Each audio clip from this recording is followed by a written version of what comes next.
자, 은혜 받으실 하나님 말씀 룻기 1장 6절부터 22절까지 다소 길지만 우리가 내용을 다시 한번 상기하는 뜻에서 한번 교독해서 읽도록 하겠습니다. 룻기 구약성경 402면에 있습니다. 1장 6절부터 22절 우리 한 절씩 교독합니다. 제가 먼저 읽습니다. 그 여인이 모압 지방에서 여호와께서 자기 백성을 돌보시사 그들에게 양식을 주셨다 함을 듣고 이에 두 며느리와 함께 일어나 모압 지방에서 돌아오려 하여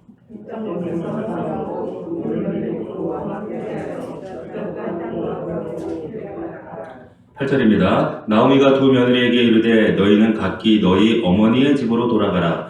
너희가 죽은 자들과 나를 선대한 것 같이 여호와께서 너희를 선대하시기를 원하며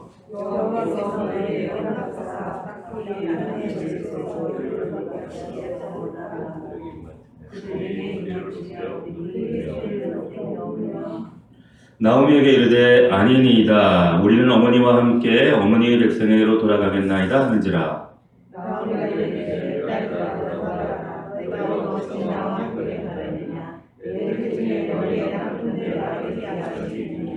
내 딸들아 돌아가라. 나는 늙었으니 남편을 두지 못할지라. 가령 내가 소망이 있다고 말한다든지 오늘 밖에 남편을 두어 아들들을 낳는다 하더라도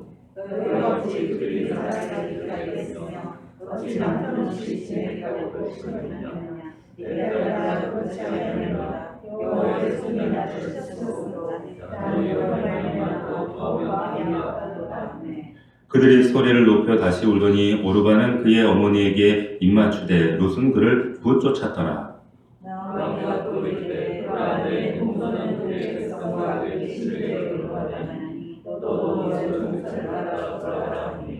룻이 이르되 내게 어머니를 떠나며 어머니를 따르지 말고 돌아가라. 강건하지 마옵소서.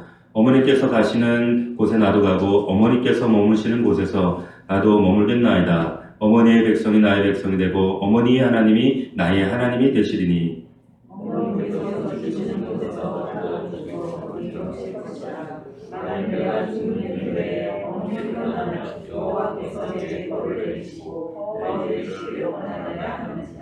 나오미가 룻이 자기와 함께 가기로 굳게 결심함을 보고 그에게 말하기를 그치니라.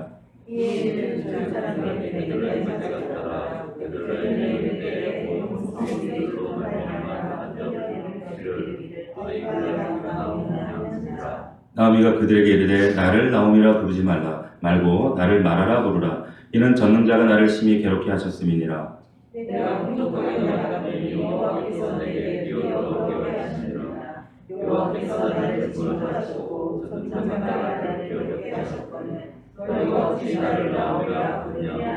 다같이 나오미가 모압 지방에서 그의 어머니 모압 여인 룬과 함께 돌아왔는데 그들이 보리 추수 시작할 때에 베들레헴에 이르렀더라. 아멘. 자, 우리 선대하는 삶으로 이와 같은 제목으로 하나님 말씀 함께 나누도록 하겠습니다. 우리 제목을 한번 따라합시다. 선대하는 삶으로. 8절에 나오는 말씀이죠. 우리 지난주에 이어서 오늘 룻기 두 번째 말씀입니다. 우리 잠시 복습하는 의미로 우리 지난주 말씀을 잠시 정리해 드리겠습니다. 룻기의 시작을 보시면 우리 지난주 살펴봤던 것처럼 1절에 보니까 사사들이 치리하던 때였다. 이렇게 소개를 하고 있어요. 이 사사시대의 특징은 이 사사기에도 나와 있지만 뭐라고 한마디로 얘기를 하고 있냐면 그때에 이스라엘의 왕이 없으므로 사람들이 각기 자기 소견에 옳은 대로 행하였더라. 이것이 사사기에 계속적으로 반복이 됩니다. 그러니까 고삐 뿔린 망아지처럼 사람들이 오로지 자기 마음대로 자기 생각대로 하고 싶은 대로 극단적인 이기적인 그런 방종하는 시대였다. 그래서 하나님의 은혜가 사라진 시대다. 이렇게 말하는 시대가 바로 사사시대였어요. 설상가상으로 그 땅에 흉년이 들었습니다. 예고치 않은 흉년이 들었어요. 여러분 히브리인들에게 젖과 꿀이 흐르는 땅으로 너희를 인도할 거예요. 그래서 약속의 땅으로 들어간 땅이었습니다. 하나님이 목적하신 땅이고 하나님께서 인도하신 땅이었는데 그 땅에 흉년이 들었어요. 그런데 성경은 이것이 우리가 살아가는 인생이다 이렇게 가르치고 있는 거예요. 하나님이 목적하신 인도하신 땅이지만 흉년 들 수 있어. 성경이 그것을 우리에게 명시적으로 말씀해 주고 있다라고 하는 거죠. 근데 문제는 뭐냐면 흉년 자체가 문제가 아니라 그 흉년을 대처하는, 처세하는 성도의 자세가 무엇이냐. 이것이 중요한 핵심이라고 말씀드렸습니다. 지난주에 이 1장 서두의 주인공이었던 이 나오미의 남편 엘리멜렉, 이 엘리멜렉의 이름이 뜻이 뭐라고 그랬습니까? 하나님만이 나의 왕이시다. 하나님은 나의 왕이다. 그런데 그 이름은 이름값처럼 못 살아갔어요, 엘리멜렉이. 그래서 1장을 우리가 살펴보면 아무리 찾아봐도 뒤져봐도 이 엘리멜렉이 하나님 앞에 기도했다, 물었다, 신뢰했다, 의뢰했다는 이런 구절이 단 한 구절도 등장하지 않는다는 거죠.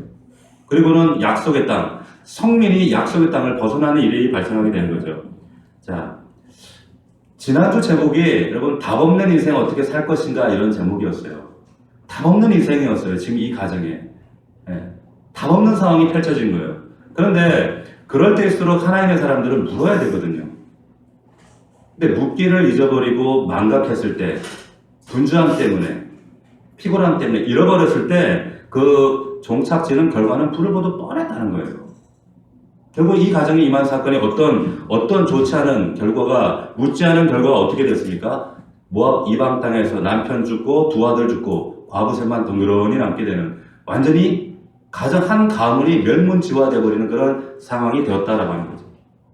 여러분, 어느 순간부터 우리가 답이 없는 인생이지만 이 나오미처럼 묻지 않고 떠난 길이었지만, 그러나 이런 정말 어려운 상황에 닥쳤을 때 드디어 나오미가 하나님 앞에, 물론 탄식과 원망의 소리였을 거예요. 근데 그 원망과 탄식에 물음이 시작되는 거예요. 마치 욥의 질문처럼. 그러면서 하나님, 애시당초 기근 때문에 이 약속의 땅을 떠났지만 하나님, 그게 정말 잘못된 것이었습니까? 나 혼자 살자고 했던 것이었습니까? 하나님, 정말 그렇게 사랑했던 내 남편 데려가신 게 그게 옳은 선택이었습니까? 꼭 그러셔야만 했습니까? 두 아들 말년과 기론, 이 20살도 안 된 이 며느리들 남겨놓고 그렇게 하나님 꼭 데려가셔야만 했습니까? 하나님 앞에 항거하는 거예요. 막 질문하는 거예요. 이 울분과 항변의 질문들을 하나님께 던질 때 보세요. 이 질문을 통해서 놀라운 반전들이 일어나요.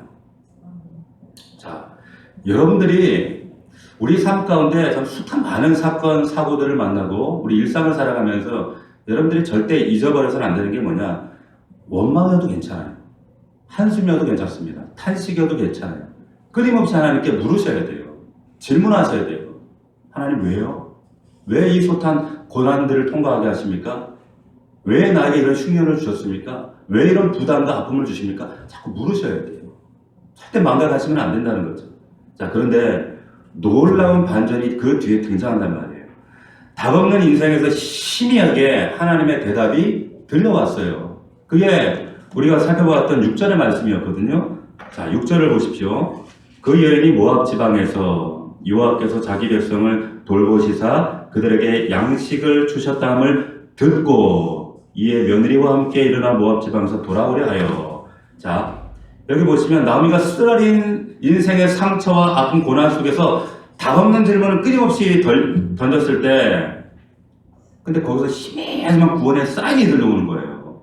그것도 먼 이방 땅 모압 땅에서 들었어요.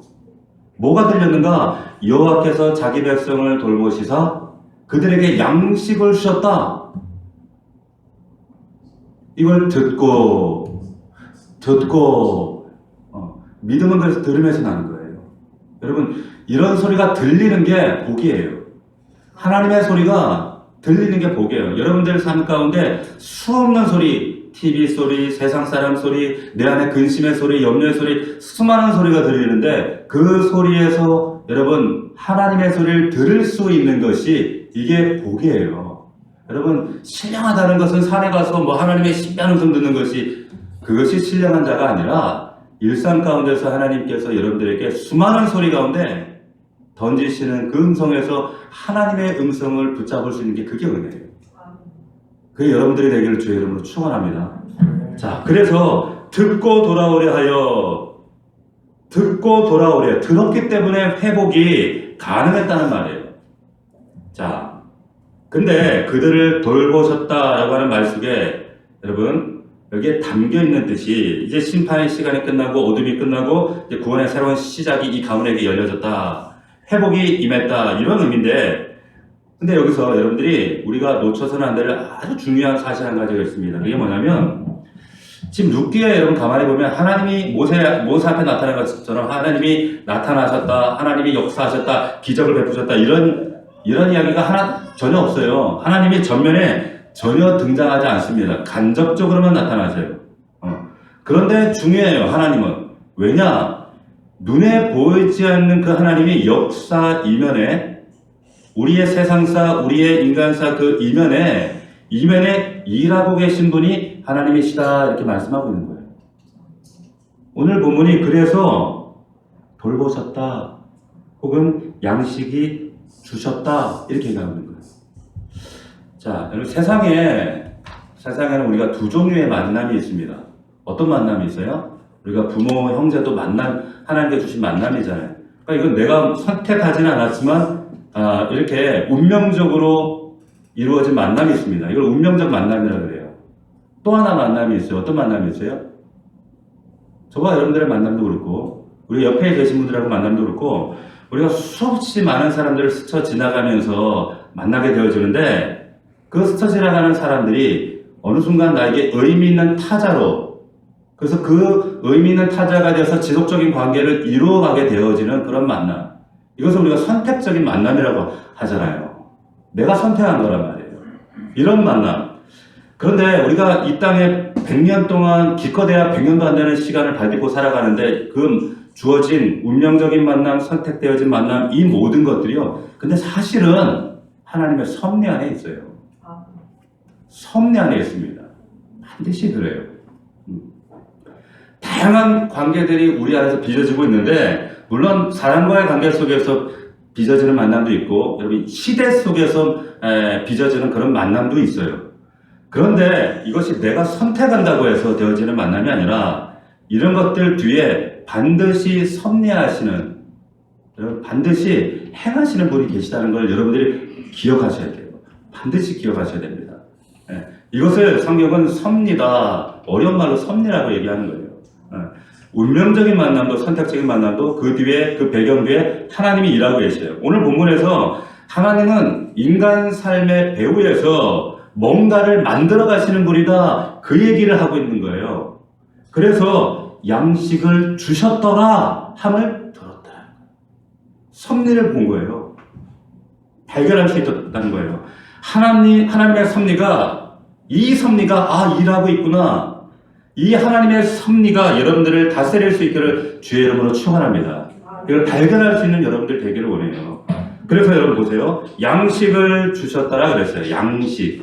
여러분, 양식이라는 이 단어가 히브리 단어로 레헴입니다. 레헴. 근데 여기 베들레헴이 나오죠? 베들레헴. 여기도 레헴이 나와요. 이 레헴이 뭐냐면 양식이라는 뜻이에요. 양식. 빵이라는 뜻이에요. 그러니까 베들레헴은 무슨 뜻이냐면 빵집이라는 뜻이에요. 빵집. 그런데 아이러니하죠? 빵집인데 베들레헴 빵집에 빵이 떨어진 지금 상황이 흉년이라는 말을 쓴 거예요. 그런데 이 베들레헴 땅에 하나님이 양식을 주셨더라. 이게 무슨 말이냐면 빵집에 레헴이 돌아왔다, 이 얘기를 하는 겁니다. 양식이 돌아왔다, 레헴이 돌아왔다, 이 얘기를 하는 거예요. 근데 이게 보세요. 말장난 같잖아요. 지금 이 룻기를 쓰고 있는 이 기자가 말놀이 하고 있어요. 워드플레이 하고 있어요. 왜 이렇게 하냐면 여기에 굉장히 중요한 의미가 있다는 거예요. 하나님이 우리에게 레헴 되시고 양식이 되시는데 드디어 그 양식이 회복되어졌다, 이 말씀하고 있는 거예요. 자, 드디어 나오미가 함께 일어나 모압 지방에서 돌아오려 하여, 돌아가야 돼요. 이게 살 길이거든요. 돌아가는데, 그래서 일어납니다. 일어난다는 의미는 뭐냐? 잠시 머물렀던 나그네와 같은 이 처소에서, 이 땅에서 모압 땅에 그 고달픈 인생을 청산하고 이제 고향으로 향해 가자. 갈 곳을 향해 가자. 내가 있어야 할 곳으로 가자 하고 가는 거예요. 돌아가는 이유는 거기에 아버지가 계시고 거기에 은혜가 있고 레헴이 있기 때문에 그래요. 자, 여러분, 그래서 우리가 고향을 그리워하는 거예요. 우리가 육신의 고향도 우리가 그리워하고 가고 싶어 하지만 성경 히브리서 11장에 보면 우리가 돌아갈 본향, 하나님의 아들이라고 일컫는 자들만 들어갈 수 있는 본향이 있다. 거기를 바라보고 우리 달려가야 한다. 이렇게 얘기하는 거예요. 그래서 어떤 사람이 고향에서는 자빠져도 흙과 풀이 받아준대요. 멋있잖아요. 고향은 자빠져도 흙과 풀이 받아준다는 거예요. 그게 우리 고향이란 말이에요. 고향. 아버지가 계신 곳이란 말이에요. 그래서 나오미와 이 두 과부가 이제 고향을 향해 떠나는 거예요. 돌아갑니다. 그런데 여러분 한번 생각해 보시겠어요? 지금 나오미에게는 고향으로 돌아가는 귀향길이에요. 근데 이 두 과부에게는 똑같은 귀향인가요? 두 과부에게는 귀향이 아니잖아요. 지금 낯설고 두려운 이 낯선 이국 땅으로 지금 이주하는 길이 되는 거예요. 나오미가 흉년을 피해서 모압 땅으로 살기 위해 정말 참담한 선택을 하고 모압 땅 왔던 것처럼 베들레헴 땅으로 이 두 과부가 간다는 건요. 지금 너무나도 두려운 지금 현실을 맞닥뜨리는 거예요. 근데 가야 돼. 왜? 레헴이 있기 때문에 가야 되는 거예요. 근데 나오미가 두 과부를 데리고 두 어린 이 정말 새파란 며느리를 데리고 떠나려고 하는데 문득 막 신세 한스러운 마음이 드는 거예요. 그러면서 그 며느리들에게 옛날 자신의 그 고향 베들레헴을 떠났을 때 그 참담했던 마음, 그 심정이 떠올라서 그 두 며느리들에게 이렇게 얘기를 합니다. 얘들아, 너희가 지금 나와 함께 갈 일이 아닌 것 같다. 너희들이 지금 나와 함께 하면 앞으로 너희의 인생들이, 너희 앞으로 삶들이 얼마나 참담할지 내가 안 봐도 눈에 훤하구나. 너희들 나와 함께 갈 것이 아니라 너희는 너희 어머니 집으로 돌아가라. 네가 살던 가정으로 돌아가라. 그래서 거기서 남편을 새롭게 가정을 이루고 너희가 정말 행복하게 살았으면 좋겠다. 이렇게 얘기를 하는 거예요. 그랬더니 며느리가 안 가요. 안 가. 말이 실경이 하는 장면이 오늘 본문의 내용이에요. 자, 그런데 여기 말씀이 이제 그 8절에 보면 우리가 궁금해할 수 있는 아주 궁금한 부분이 있어요. 뭐냐면 나오미가 두 며느리에게 너희는 각각 너희 어머니 집으로 돌아가라. 어머니 집으로 돌아가라. 이렇게 얘기를 해요. 어머니 집이라고 얘기해요. 근데 성경에서는 보통 어머니 집으로 이렇게 얘기를 안 해요. 아버지 집이라고 해야지. 내 아버지 집이라고 얘기하지. 그런데 어머니 집으로 돌아가라. 여러분 그 유다의 다말, 그 다말이 남편 다 잃고 과부가 됐을 때 유다가 다말에게 네 아버지 집으로 가 있어. 거기서 기다려. 이렇게 얘기를 하거든요. 그리고 그 우리가 사사기에서 봤지만 그 사사기에 나오는 레위인의 첩을 두고 아버지 집으로 돌아갔다 이렇게 얘기를 하거든요. 그런데 성경에 그러면 어머니 집은 안 나오나? 아니요. 여기 말고 몇 번 나와요. 어떻게 나온가 하면 여러분 이삭이 며느리를 구하러 그 종이 이제 그 고향 땅으로 가죠. 아브라함이 고향 땅으로 가서 거기서 리브가를 우물에서 만나는 장면이 등장합니다. 근데 그때 리브가가 집으로 달려가면서 창세기 24장에 보면 뭐라고 얘기하냐면 소녀가 달려가서 이를 어머니 집에 알렸더니 아버지 눈 시퍼렇게 뜨고 살아있는데 어머니 집에 알렸더니 이렇게 얘기를 해요. 그 다음에 보면 여러분 우리 2년 전쯤에 아가서 말씀을 한번 나눈 적이 있는데 그 아가서에 보면 신부가 사랑했던 그 난군님이 없어졌어. 그래서 동네방네 이 내 사랑하는 님 어디 있냐고 막 찾아다니고 돌아다니다가 드디어 사랑하는 님을 찾았어요. 찾고는 이 남자를 어디로 데려가냐면 어머니 집에 데려갔다 이래요. 어머니 집에 데려가요. 자, 이 아버지 집과 어머니 집이 조금 차이가 있는데 어떤 사람은 이게 모계사회 흔적 아닌가 이렇게 얘기하는데 아니요. 그렇지 않아요. 이 아버지 집, 어머니 집 그 의미가 어떻게 다른가 하면 어머니 집으로 돌아가라 이 표현은 어떨 때 쓰는가 하면 정말 친밀하고 얽혀있고 정말 신비한 관계 안에 있을 때 그것을 표현하는 말이 어머니 집이다 이렇게 표현해요. 어머니 집. 그러니까 공식적으로 우리 집 할 때는 우리 아버지 집 이렇게 얘기를 하지만 감정적으로 얽혀있고 끊어내야 끊을 수 없고 친밀한 깊은 생명과 사랑의 관계다. 이 친밀함을 표현할 때 어머니 집이다 이렇게 얘기를 하는 거예요. 그러니까 지금 시어머니 나오미가 두 며느리에게 네 어머니 집으로 돌아가. 어머니 집으로 돌아가야 돼. 이 말은 얘 못된 것들아 돌아가. 이 말이 아니라 정말 내가 너희를 사랑하고 아끼고 친밀하지만 난 너희들이 돌아가서 정말 너희 인생을 살았으면 좋겠어. 행복하게 잘 살았으면 좋겠어 라는 그 시어머니의 간절한 절절한 마음이 여기에 담겨져 있는 거예요. 그 안에 숨겨져 있는 겁니다. 돌아가라! 이렇게 얘기하면서 오늘 우리 본문의, 우리 설교의 주제이기도 한 이 얘기를 하는 거예요. 잘 보세요. 8절에 너희가 죽은 자들과 나를 선대한 것 같이 여호와께서 너희를 선대하시기를 원한다. 이런 얘기예요. 여러분, 이거 굉장히 중요한 말씀입니다. 어떻게 보면 룻기에 가장 중요한 말씀이기도 해요. 여기 보니까 너희 죽은 자들과 나를, 죽은 자들이 누구죠? 남편과 아들이 나를 선대한 것처럼 여호와께서 너를 선대하시기를 원해. 자, 간단히 얘기하면 여러분, 사람에 대한 선대가요, 하나님의 선대로 이루어지길 원해.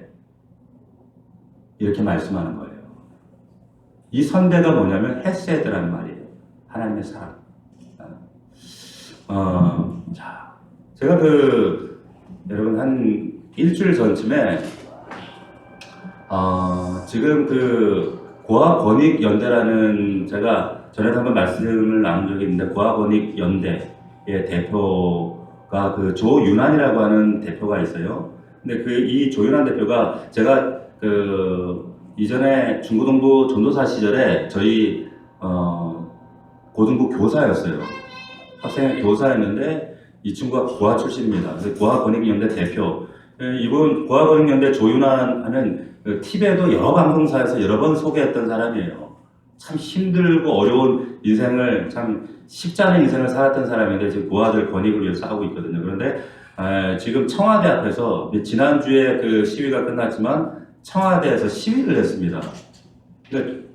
청주에는 희망원이라고 하는 보육시설이 있는데 35명의 아이들이 어느 날 하루아침에 쫓겨나게 된 거예요. 어느 아이가 이제 내가 꿀밤 맞은 거를 학대받았다 이렇게 신고를 해서 그게 조사가 들어가고, 그러면서 시가 이제 법인을 취소하면서 뺏기게 된 거죠. 그러니까 아이들이 뿔뿔이 흩어지게 된 거예요. 그러니까 아이들이 우리 사회를 거쳐 회복시켜달라고 지금 데모를 하고 있는 거죠. 그래서 한 10명의 아이들과 조 대표와 그리고 어떤 옆에 도와주고 있는 한 형제가 있어서 그 아이들을 돌보면서 모텔을 잡아놓고 청와대 앞에서 계속 시위를 하는 거예요, 1인실을. 그래서 그날 제가 갔더니 방에 갔더니 제가 예견은 했지만 그냥 컵라면 이만큼 쌓아놓고 햇반 쌓아놓고 그렇게 하루에 한 끼 두 끼 먹고 너무 딱하잖아요. 그래서 뭐 사줄까? 뭘 사줄까? 그랬더니 치킨이요, 피자요, 막 이러는데 이제 나름 이제 아이들이 좀 철이 들어가지고 이제 목사가 왔다니까 이렇게 좀 배려한 거예요. 근데 아니야, 너희들 밥 못 먹었잖아. 밥 사줄게. 그랬더니 고기 사달라는 거예요, 고기를. 그래가지고 이제 인터넷을 찾아가지고 무한 리필 고깃집이라고 찾아가지고 마침 거기 이제 서울역 쪽에 있는 거예요. 그래서 이제 아이들을 데리고 이제 같이 조 대표와 한 형제와 가서 식사를 했습니다. 아이들이 주인이 놀랄 정도로 먹는 거예요. 얼마나 어마어마하게 먹는지, 야, 진짜 고기가 놓으면 익을 새가 없어요. 그렇게 먹더라고요. 근데 이제 그 자리에서 앉아서 함께 이제 아이들을 돌보고 있는 한 형제가 있어요. 이 형제도 영락교회 고원 출신이에요. 39살 먹은 결혼 아직 미혼인 형제인데, 이 형제가 이제 자기 고백을 얘기하더라고요, 저한테. 내 친구가 30년 만에 어머니를 찾았어요. 아버지는 안 만날 거야. 근데 어머니는 찾았어요. 근데 어머니도 이제 제가 져서 배다른 여동생과 살고 있는데, 어머니를 만나서 그렇게 찾아서 얼마나 기쁘겠어요? 안 만나주는 거예요. 안 만나주는 거예요. 통화를 하고, 다른 거 기대하고 바라고 그러면 어머니하고 정말 같이 밥 한 번 먹고 싶습니다. 꼭 한 번 식사하고 싶습니다. 근데 지금 2년이 되는데 아직 식사 한 번 못했다는 거예요. 낙담하고 있는 거예요. 낙담하고 있어요. 근데 제가 이제 그 이야기를 들으면서 너무 불쌍하잖아요. 너무 불쌍하잖아요. 너무 안타깝잖아요. 저도 어떻게 보면 20대 때 저도 고아가 됐던 사람이거든요. 너무 tak하고 안타까운데, 그러면서 제가 그런 얘기 했어요. 그런데 그러지 말고, 포기하지 말고, 어머니가 만나주든지 만나주지 않든지, 문을 열어주든지 명절 때 찾아가. 그리고 선물이라도 놓고 와. 꼭 일주일에 한 번씩 전화를 드려. 언젠가는 그 마음도 녹아질 거야. 언젠가는 어머니하고 같이 밥 한 끼 먹을 날이 있을 거야. 근데 그 청년은 우는 거예요. 우는 거예요. 그러면서 그럴까요, 목사님? 정말 그렇게 될까요? 그럴 날이 올까요? 그러면서 그렇게 다짐을 했어요.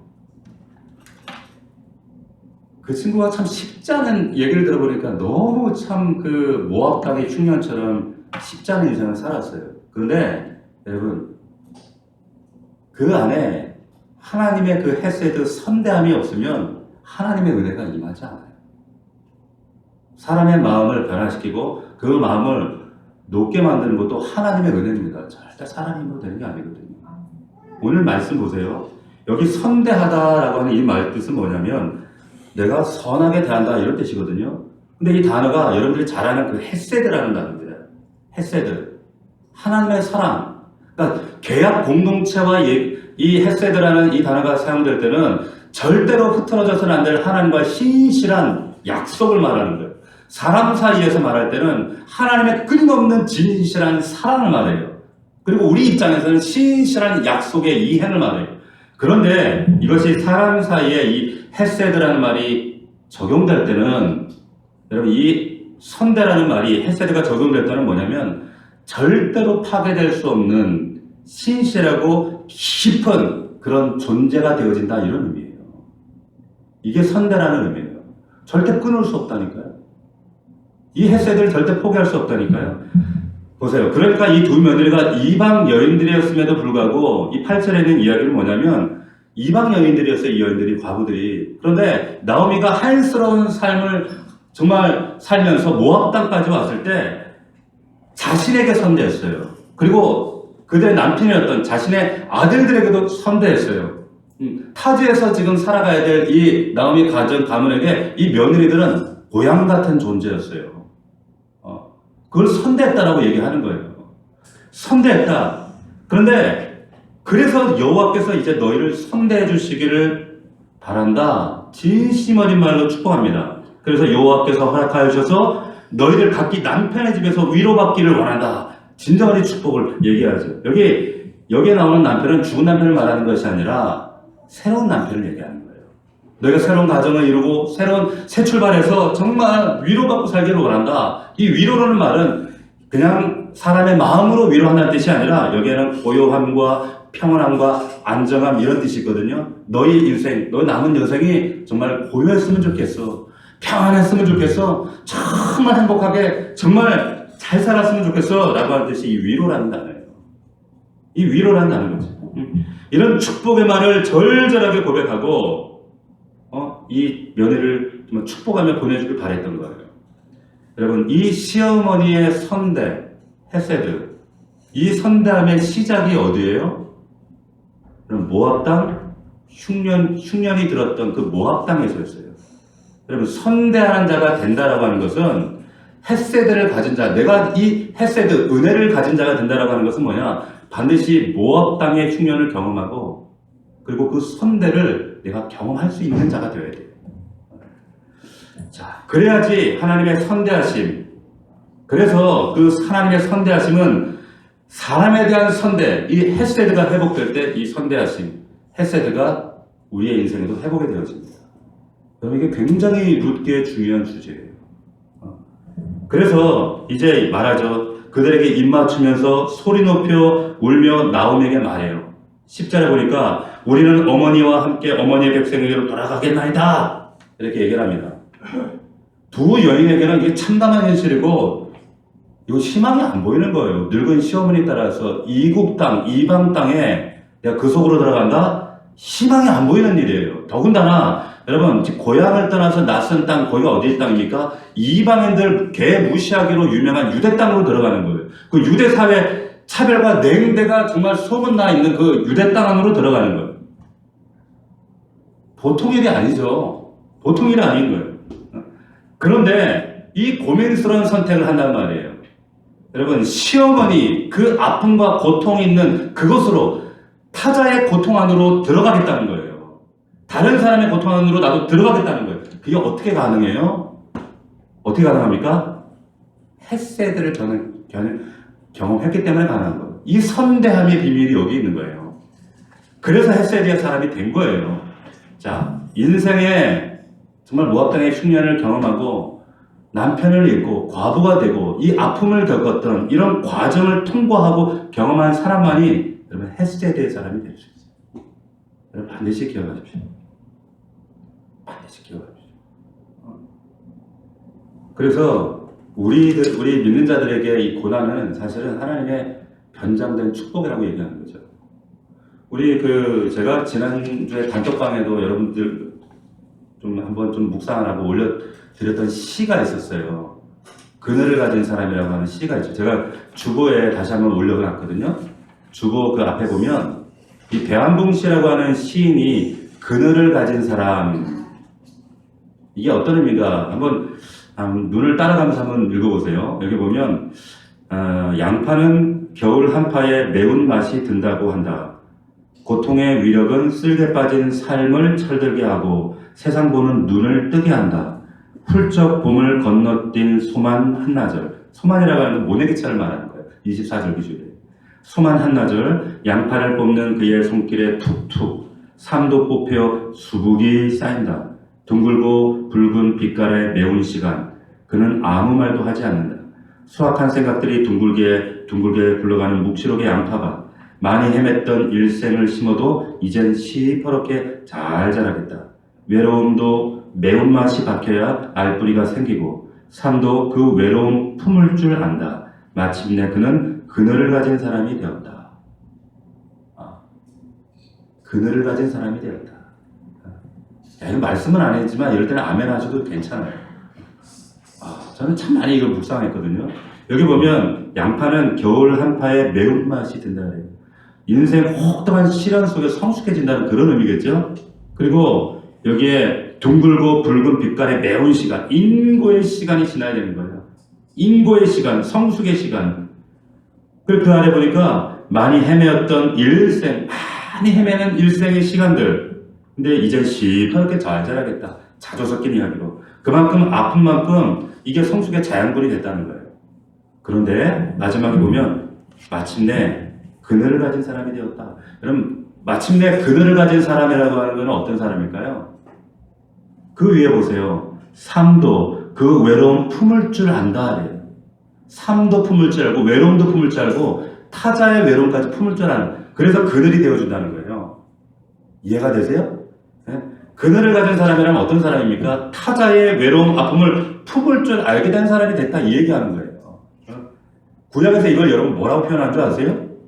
구약에서 선자들이 이런 삶을 사는 것이 이렇게 외로움과 아픔을 품을 줄 아는 삶을 이거 공이야 얘기해요. 이걸 공이라고 얘기해요. 돌볼 자는 눈이 열리고 타자의 고통을 끌어안아줄 수 있는 이것. 근데 구약 선자들이 이걸 공이라고 선포하고 있는 거예요. 야고보는 이것을 뭐라고 얘기했냐면 고아와 과부와 약한 자의 아픔을 환난 중에 돌아보는 거, 이것을 이거 더러움과 깨끗한 이것이 바로 경건이야 이렇게 얘기를 합니다. 신약의 앱에서 이걸 뭐라고 얘기하는 줄 아세요? 이걸 그리스도인들의 경건한 삶이야, 거룩한 삶이야 말씀하고 있다는 겁니다. 이게 어떻게 가능할까요? 나오미가 겨울 한파에 매운맛이 든 양파처럼 그런 과정을 통과할 때 그늘을 가진 사람이 되는 거예요. 그늘을 가진 사람이 되는 거예요. 저는 여러분들이 그런 사람이 되기를 원해요. 그늘을 가진 사람. 이방 땅의 그 고통, 아픈 과정을 통과하고 나도 그늘을 가진 사람. 그게 성숙이거든요. 마침내 그는 그늘을 가진 사람이 되었다. 자, 그러면서 나오미가 며느리에게 얘기하는 거예요. 돌아가. 8절에도 보면 돌아가. 11절, 12절에 돌아가. 3번씩이나 반복을 합니다. 이건 뭐냐면 예의상하는 얘기가 아니라 정말 돌아가서 너희들 정말 행복하게 살았으면 좋겠어. 내 태중에 남편될 아들들이 없잖아 얘기하는 거예요. 이게 무슨 말이냐면 여러분들이 잘 아는 형사 취수, 계대 혼인법을 얘기하는 거예요. 유대법 가운데 형이 후사 없이 죽으면 그 동생이 그 형사와 결혼해서 대를 이어서 대가 끊어지지 않도록 하기 위한 조치, 이게 율법이란 말이에요. 그런데 나오미가 얘기하잖아요. 난 너희들에게 줄 수 있는 이제 아들이 없어. 태문이 닫혔어. 나는 늙어서 남편을 두지 못해. 이 말은 이제 좀 완곡하게 번역을 했지만 나는 남편과 더불어서 이제 사랑을 나눌 수 없는 기회가, 이제 그런 기회가 내게는 다쳤어. 남편 없어. 희망 없어. 그러니까 너희들 결심 거두어. 이 얘기를 하는 거죠. 그리고는 13절에 이제 너희들이 남편 없이 지내겠다고 결심하겠느냐? 어떻게 해? 내 딸들아 그렇지 않다. 떠나가라. 그러면서 그 다음 구절에 뭐라고 얘기하는가? 여호와의 손이 나를 치셨으므로 나는 너희로 말미암아 더욱 마음이 아프다. 자기가 겪은 이 남편 잃고 두 아들 잃고 이렇게 된 것은 주님의 손에 얻어맞아서 그렇다는 거예요. 그러니까 나만 맞으면 괜찮은데 너희들까지 맞을 필요가 뭐가 있니? 그래서는 안 돼. 그러면서 이 고백을 하면서 돌려보내기를 원하는 거죠. 여기에 여러분 말씀드렸지만 룻기의 놀라운 주제가 여기 있어요. 그럼 진짜 거룩함이라고 하는 것은 우리가 그렇게 말하는 거룩한 성도, 거룩함이라고 하는 것은 여러분 종교적인 어떤 특정한 행위를 하는 것, 하나님의 이름을 늘 부르는 것, 이걸 말하는 것이 아니라 누군가의 마음과 누군가의 아픔과 누군가의 외로움을 내가 품어주는 거예요. 이걸 거룩이다, 이게 거룩이다, 룻기가 얘기하는 겁니다. 그 마음, 아픔을, 외로움을 내가 덜어주기 위해 내 삶을 내려놓는 것. 나오미처럼, 이 며느리들처럼 내려놓는 것. 이것이 헤세드야, 선대야, 이게 거룩한 삶이야, 말씀하는 거예요. 믿을 수 있기를 축원합니다. 여러분 안에 이 헤세드가 회복될 수 있기를 주의 이름으로 축원합니다. 룻기가 말한 거는 야, 시험을 할 때 효도해야 돼, 돌아가야 돼, 이 얘기하는 것이 아니라 헤세드가 뭐냐는 거예요. 진짜 거룩이 뭐냐는 거예요. 성도의 삶이라고 하는 건 뭐냐는 거예요. 오늘 본문하고 관련해서 여러분 그 토미 펜이라고 하는 목사님 쓰신 하나님 당신을 갈망합니다 라고 하는 책이 있어요. 근데 그 책에 이 룻기의 배경으로 해서 쓴 말씀이 있습니다. 그 책에 보면은 뭐라고 얘기했냐면 하나님의 임재 없는 교회는 빵 없는 빵집이다. 빵 없는 빵집이라 베들레헴에 빵이 없었던 것처럼 빵 없는 빵집이다. 그 내용이 이런 내용이 나와요. 한번 들어보세요. 나오미와 그 남편 엘리멜렉과 두 아들이 고향을 떠나 모압으로 이주한 것은 베들레헴에 흉년이 들었기 때문이다. 베들레헴은 히브리어로 빵집이란 뜻이다. 그들이 빵집을 떠난 이유는 빵집에 빵이 없었기 때문이다. 간단하다. 사람들은 왜 교회를 떠나는가? 빵이 없었기 때문이다. 그리고 또 뭐라고 얘기하냐면 나오미 일가가 오늘날 교회를 떠나거나 외면하는 사람들과 공통점이 있다. 그들은 빵을 찾기 위해 그것을 떠나 다른 곳으로 갔다. 무수히 많은 사람이 술집으로 클럽으로 점집으로 몰려다니는 이유는 뻔하다. 목숨을 부지하려는 것이다. 어떻게든 살아야 되는 것이다. 교회가 그들의 기대에 어긋나 있기 때문에 그들은 다른 곳을 찾는다. 그 교회의 찬장이 텅 비어 있다. 그들은 그것을 직접 보았거나 그것을 본 사람들에게 전해들었다. 식품 저장실엔 아무것도 없다. 지렛자는 텅 비어 있고 사무실은 빵 제조법만 책자만 가득하다. 먼지만 쌓여있다. 싸늘하게 식어있다. 지금 우리 교회는 빵이 있다고 허위 광고하고 떠벌리기 바쁘다. 정작 배고픈 자들이 와서 한 일이라고는 어제 있었던 부흥회, 부스러기 몇 자국을 찾아 방바닥을 살피는 것뿐이다. 우리는 그분이 어디 계셨고 무슨 일을 하셨는지 거창하게 떠들지만 지금 우리 가운데서 하고 계신 일에 대해서는 거의 할 말이 없다. 너무 신랄하게 비판하고 있는 얘기가 틀린 말이 하나도 없어서 제가 얼굴에 읽으면서 부끄러워지는 거예요. 화끈해지는 거예요. 네? 여러분, 우리 이 교회가 정말로 필요한 게 뭐냐? 교회 간판을 달고 있는데 우리가 성도라고 하는 이 간판은 붙들고 있는데 그런데 종교적인 언어, 종교적인 어떤 처신 이게 중요한 것이 아니라 타자를, 이웃을, 다른 사람을 배려하는 헤세드는 없어요. 오직 나. 사사시대가 방불한 그런 시대. 이 헤세드가 회복되어진다. 이 얘기하고 있는 거예요, 룻기는. 룻기가 이 말씀을 하고 있는 겁니다. 여러분 안에 이 선대함이 있습니까? 내 코가 석자고 코로나 시대에 누구 돌아봐요? 누구 돌아볼 여유가 있어요? 여러분 지금도 사람들의 말이 있지만 니체가 신은 죽었다 이런 말을 했어요. 근데 그 죽었다 사실 니체가 목회자 집안의 자녀거든요. 근데 그 말이 정말 이 사람이 무신론자이기 때문에 이 고백을 한 것이 아니라 일부에서는 이 니체 안에는 하나님이 있지만 하나님 없이 세상을 향해서 하나님을 외치는 교회와 성도들 향해서 외쳤던 얘기다 이렇게 얘기하는 지금도 설왕설래 말들이 많아요. 정말 무신론자냐 아니냐 기냐 이런 얘기를 많이 합니다. 근데 이때 그 당시에 니체가 신이 죽었다, 하나님 죽었다 얘기했을 때 독일 교회와 그 유럽 교회가 발칵 뒤집어져서 항의하고 죽이니 살리니 취소해라, 너 파문시키겠다 난리가 났었어요. 난리가 났을 때 그때 니체가 한술 더 떠가지고 뭐라고 얘기했냐면 신은 죽었다. 내가 죽은 걸 죽었다고 하는데 니네들이 뭐야? 이러는 거예요. 그러면서 증거를 보여주겠다. 그 증거를 제시한 게 뭔지 아세요? 그 증거가 교회였어요. 무기력한 교회, 무기력한 성도들이었습니다. 무리는 가지고 그 빵집 간판은 달고 있는데 능력은 없어요. 세상 사람들과 다를 바가 없다는 것이죠. 그래서 이 증거를 교회로 들이밀었어요. 얼마나 수치스럽고 부끄러운 얘기입니다. 제가 목사로서 너무 부끄러운 얘기예요. 지금 이와 같은 지금 비판이 한국 이 조국 이 땅 안에 반복되고 있는 사실 아닙니까? 여기 이 범위에서 이 질문 앞에서 벗어날 수 있는 사람이, 자유로울 수 있는 사람이 누가 있겠어요? 빵집 간판을 걸어놓고 빵 떨어진 지가 언젠데 여전히 다투고 싸우고 제목도 살기 바쁘고 눈물로 이 빵 떨어진 것을 구하고 하나님의 햇새들을 구하고 선대하며 살아야 되는 한국교회인데 그러질 않은 거예요. 우리의 삶으로 이걸 보여주지 않는 거예요. 너무 어린 거예요. 여러분, 룻기는 이 말씀하는 거예요. 이 햇새들을 회복해야 된다고 말씀하고 있는 거예요. 이 선대함을 우리가 세상 가운데 선포해야 된다, 이걸 말씀하고 있는 거예요. 세상 사람들이 신은 죽었다 얘기할 때 아니야, 우리 교회를 통해서 저와 여러분들 통해서 저와 여러분들의 가정을 통해서 하나님 이렇게 버젓이 살아계시잖아. 지금도 일하시잖아. 지금도 섭리하시잖아. 지금도 역사에서 지금도 일하심을 보여줄 수 있는 그것이 저와 여러분들이라는 거예요. 그래서 여러분들을 부르셨다는 거예요. 그런 저와 여러분들 되기를 주의 이름으로 축원합니다. 그렇게 살아야 되는 거예요. 타락하고 변질해서 빵 없는 빵집, 이 비참한 현실 가운데 세상이 우리를 조롱하지만, 비난하지만 하나님, 이제 그러나 내가, 우리 교회가, 우리 자신이, 우리 자녀들이 하나님 정말 하나님 살아계심을 증거하는 그러한 자들, 그런 증거로 서겠습니다. 증명된 자리에 서겠습니다.